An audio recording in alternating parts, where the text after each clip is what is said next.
जय श्री राधे कृष्ण। आज मैं आपके सामने संसार के शाश्वत विषय पर बात करने आया हूँ। आज का हमारा विषय है प्रेम का धागा। उपर्युक्त शीर्षक में दो शब्द आया है, प्रेम और धागा। प्रेम की परिभाषा और धागे की परिभाषा क्या है?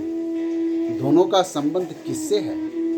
प्रेम का संबंध मानवीय संवेदना, जीवों और वस्तुओं से है और धागा का भी संबंध उसी दोनों से है। विद्वानों की राय है कि बिना किसी स्वार्थ के किसी जीव और वस्तु में अपने मन को लगा देना ही असली प्रेम है। जीवों या वस्तु को आपस में बांध कर रखना ही दोनों का उद्देश्य है। इसका सबसे अच्छा उदाहरण है चकोर पक्षी का चंद्रमा के प्रति अटूट प्रेम। एक दूसरे के प्रति सेवा और समर्पण प्रकट करना भी प्रेम ही है। कहा भी गया है कि प्रेम तो ऐसा कीजिए जैसे चंद्र चकोर, चोंच टूटी भई माँ गिरे, चितवत ताहि और। सेवा और समर्पण ही असली प्रेम है। माँ अपने बच्चे से अटूट प्रेम करती है, उसकी सेवा में ही दिन रात लगी रहती है, बच्चे के सुख में ही सुख और दुख में ही दुख मानती है। पिता पुत्र का प्रेम, भाई बहन का प्रेम, पति पत्नी का प्रेम, परिवार प्रेम, समाज प्रेम और सबसे बढ़कर देश प्रेम की भावना भी असली प्रेम के दायरे में आती है। आजकल के युवक युवती प्रेम के असली तत्व को नहीं जानते हैं। स्कूल कॉलेज में पढ़ते समय किसी से भी आंख मिला लेते हैं। यह प्रेम प्रेम नहीं है, यह तो वासना की पूर्ति करने जैसी है। एक दूसरे को बिना अच्छी तरह जाने एक दूसरे के शरीर सौष्ठव और सुंदरता से आकृष्ट होकर उठाया गया यह कुमारगामी कदम है। इसमें असली प्रेम कहाँ है? झूठे मूठे वादों और सिर्फ अंग्रेजी के आई लव यू के प्रपंची लव के कारण जाल में कबूतर की तरह फंस जाती है। जाल में फंसकर अपना कीमती चरित्र में दाग लगाकर समाज की आंखों से गिर जाते हैं। यह नकली प्रेम आई लव यू से शुरू होता है और डाइवोर्स पे ख़त्म हो जाता है। कभी कभी आपस में अविश्वास और लव मार्ग में इतना तनाव बढ़ जाता है कि युवती का 35 टुकड़ा तक हो जाता है। विद्वानों ने असली प्रेम को दो भागों में बांटा है, आत्मिक प्रेम और दैहिक प्रेम। आत्मिक प्रेम भी दो प्रकार का, पहला एक पक्षीय और दूसरा द्विपक्षीय। आत्मिक प्रेम अलौकिक होता है जबकि दैहिक प्रेम लौकिक। अलौकिक प्रेम का संबंध देवताओं से है जबकि लौकिक प्रेम दानवों के बीच होता है।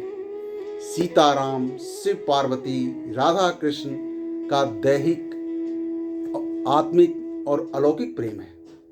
माँ के पुत्र के प्रति प्रेम अलौकिक परंतु एक पक्षीय है। राजा दशरथ का राम के प्रति पुत्र प्रेम भी अलौकिक और एक पक्षीय ही है। राम के चारों भाइयों और युधिष्ठिर के पांचों भाइयों का भ्रातृ प्रेम आत्मिक, अलौकिक और द्विपक्षीय है।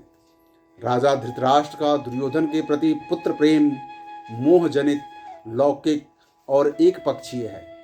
पुराणों में वर्णित नल दमयंती की प्रेम कथा भी अलौकिक, आत्मीय और द्विपक्षीय है।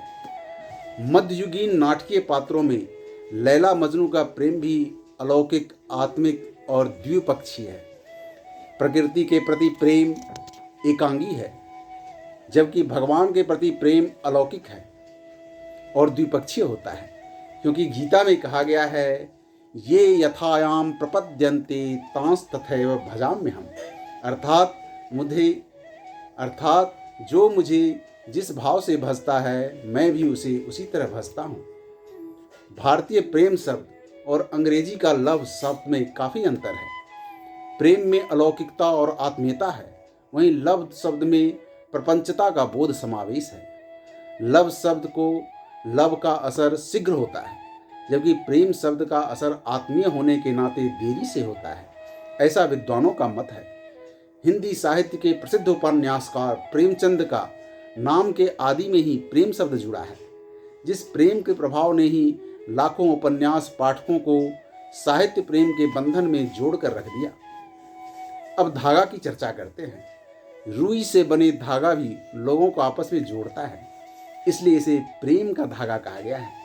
सनातनी हिंदू इस धागा प्रेम को दर्शाने के लिए रक्षाबंधन जैसा पवित्र पर्व साल में एक बार सलोनी पूर्णिमा के दिन मनाते हैं। देश के कुछ भाग में इसे भाई बहन के प्यार के रूप में मनाते हैं, तो कुछ भाग में रक्षा पर्व के रूप में मनाते हैं। इसमें बहन अपने भाई के हाथ में धागा बांधती है, वहीं दूसरी ओर घर के बड़े बुजुर्ग और पारिवारिक पुरोहित बच्चों के हाथ में धागा बांधकर रक्षा का भाव भरते हैं।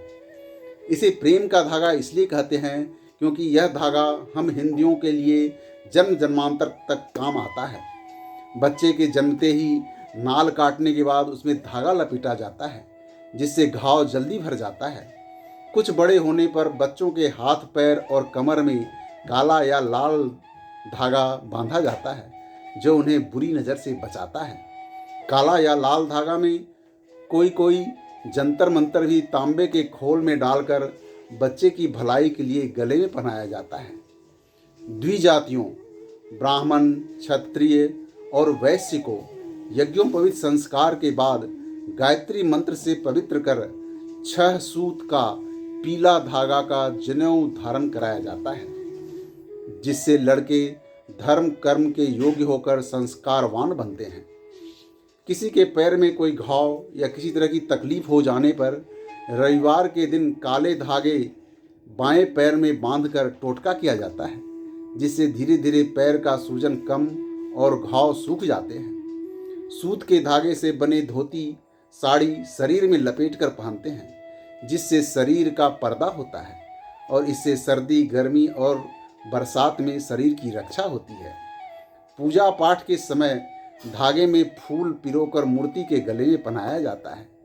लोगों के अंतिम संस्कार के अवसर पर भी तो सूती कपड़े के कफन को शव पर चढ़ाने का विधान है।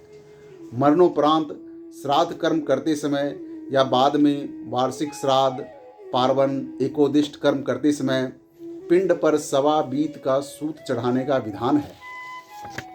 भाद्र शुक्ल चतुर्दशी तिथि को हमारे यहाँ अनंत चतुर्दशी का पवित्र पर्व मनाया जाता है, जिस अवसर पर लाल पीले धागों में 14 भुवन में व्याप्त अनंत भगवान 14 गांठ का अनंत डोर का पूजन किया जाता है, जिसे मंत्र पढ़कर बाँह पर धारण करके मीठा भोजन किया जाता है। इस पर्व का हमारे यहाँ बड़ा महत्व है। इस धागा बंधन का प्रचलन भारत के अलावे एशिया महाद्वीप के लाओस देश की परंपरा में भी शामिल है, जो कि अनूठी है। वहाँ के लोग हर दुखद घड़ी या सुखद घड़ी में सालों भर धागा पर्व मनाते हैं। दुखद घड़ी में ज़्यादा से ज़्यादा लोग एक जगह इकट्ठा होकर आपस में धागे से अपने को चारों ओर से बांधकर ईश्वर से सलामती की दुआ करते हैं। इसे अंग्रेजी में सॉल केयरिंग कहते हैं। इस परंपरा में शरीर को लय या संतुलन में रखने का प्रयास किया जाता है। इसे गंभीर बीमारी से बचाने के लिए भी किया जाता है। कभी कभी तो लोग अगर बहुत दिनों के लिए बाहर जाते हैं या नया घर खरीदते हैं या बनवाते हैं या कोई दुर्घटना होती है या कोई नया काम शुरू करते हैं, तब भी यह समारोह मनाया जाता है।